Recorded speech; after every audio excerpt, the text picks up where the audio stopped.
আজকে আমি আপনাদের সামনে এমন একটি বিষয় নিয়ে আলোচনা করব, তা হলো সালাতের পরে 7টি দোয়া বা 7টি আমল করলে আপনি জান্নাতে হাসতে হাসতে প্রবেশ করবেন।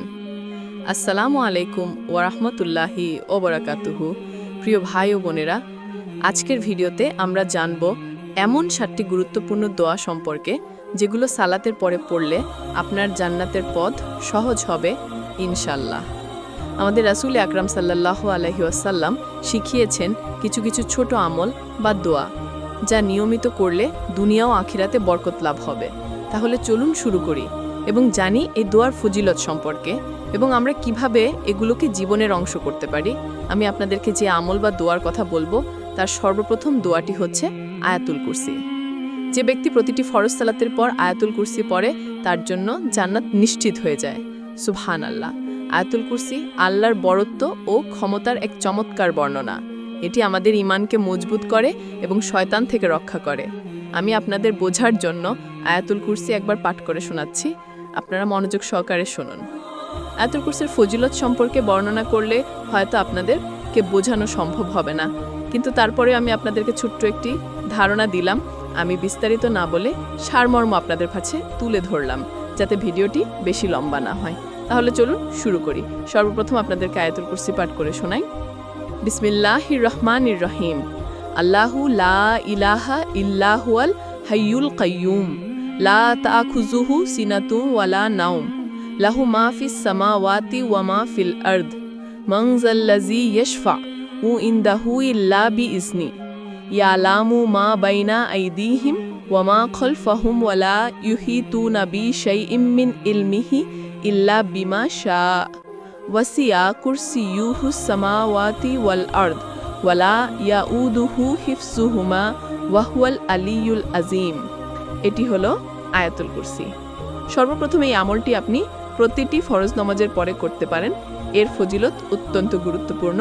আমি আপনাদেরকে অনুরোধ করব, আজকে আমি আপনাদেরকে যে আমলগুলো বলি আপনারা অত্যন্ত গুরুত্ব দিয়ে এই আমলগুলো করবেন।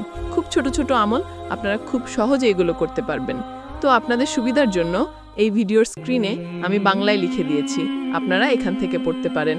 প্রিয় দর্শক, দ্বিতীয় আমল হলো আস্তাগফিরুল্লাহ আস্তাগফিরুল্লাহ আস্তাগফিরুল্লাহ।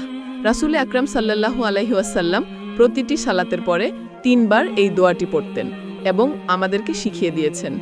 আমাদের প্রতিদিন আল্লাহর কাছে ক্ষমা প্রার্থনা করা দরকার। এটি আমাদের অন্তরের গোনা মুছতে সাহায্য করে এবং আল্লাহর রহমতের জন্য আমাদেরকে তৈরি করে। তাই আমি আপনাদেরকে অনুরোধ করব, আপনারা অত্যন্ত গুরুত্ব দিয়ে এই আমল কি করবেন। খুব ছোট একটি আমল, আস্তাগফিরুল্লাহ আস্তাগফিরুল্লাহ আস্তাগফিরুল্লাহ। এই দোয়াটি প্রতিটি সালাতের পরে মাত্র 3 বার পাঠ করবেন। তাহলে আল্লাহ পাক রব্বুল আলামিন আপনাকে জান্নাতে যাওয়ার জন্য আপনার পথ সহজ করে দিবেন ইনশাল্লাহ। প্রিয় দর্শক, 3 নম্বর দোয়াটি হলো আলহামদুলিল্লাহ আল্লাহু আকবার সুবহানাল্লাহ। রাসূল আকরাম সাল্লাল্লাহু আলাইহি ওয়াসাল্লাম বলেছেন, যে ব্যক্তি সালাতের পরে এই দোয়াগুলো পড়ে তার জন্য জান্নাতের দরজা খুলে দেওয়া হয়। আল্লাহর প্রশংসা ও তার মহত্ব স্মরণ করার এটি একটি গুরুত্বপূর্ণ পদ্ধতি। তাই আমি আপনাদেরকে অনুরোধ করব, প্রতিটি সালাতের পরে মাত্র 3 বার সুবহানাল্লাহ আলহামদুলিল্লাহ আল্লাহু আকবার পাঠ করবেন। ইসলাম প্রিয় দিনী ভাই ও বোনেরা, আর 4র্থ নম্বর দোয়াটি হলো লা ইলাহা ইল্লাল্লাহু ওয়াহদাহু লা শারিকা লাহু আশহাদু আন্না মুহাম্মাদান আবদুহু ওয়া রাসূলুহু। রাসূল আকরাম সাল্লাল্লাহু আলাইহি সাল্লাম বলেছেন, যে ব্যক্তি এই দোয়াটি 10 বার পড়ে তার জন্য 10টি নেকি লেখা হয়, 10টি গুনাহ মাফ হয় এবং জান্নাতের পথ সহজ হয়ে যায়। সুবহানাল্লাহ। 5 নম্বর দোয়াটি হলো আল্লাহুম্মা আনতাস সালামু ওয়া মিনকাস সালামু তাবারাকতা ইয়া যাল জালালি ওয়াল ইকরাম। রাসূল আকরাম সাল্লাল্লাহু আলাইহি সাল্লাম ফরজ সালাতের পরে এই দোয়াটি পাঠ করতেন এবং এটি আল্লাহর প্রশংসা করার অন্যতম উপায়। তাই আমি আপনাদেরকে অনুরোধ করব, এই ছোট ছোট আমল আপনারাও বাদ দিবেন না। প্রিয় দর্শক, 6 নম্বর হলো রব্বি জালনি মুকিমাস সালাতি ওয়া মিন যুররিয়াতি রব্বানা ওয়া তাকাব্বাল দুআ। রব্বি জালনি মুকিমাস সালাতি ওয়া মিন যুররিয়াতি রব্বানা ওয়া তাকাব্বাল দুআ।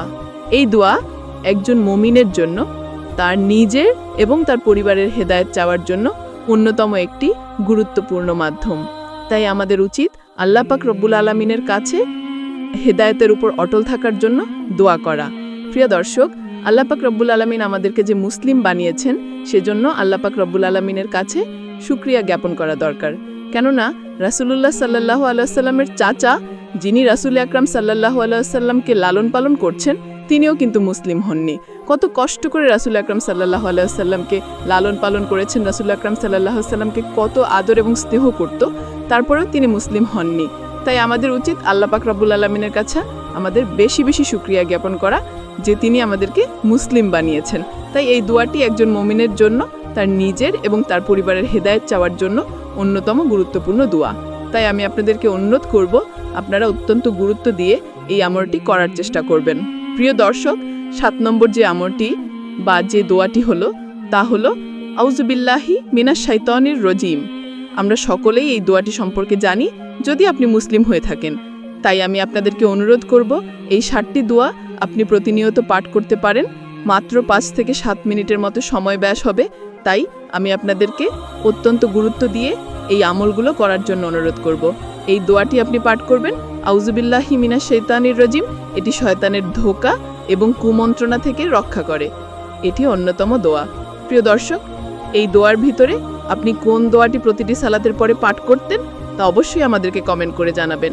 এই দোয়াগুলো নিয়মিত পাঠ করলে আপনার জীবন আলোকিত হবে ইনশাআল্লাহ।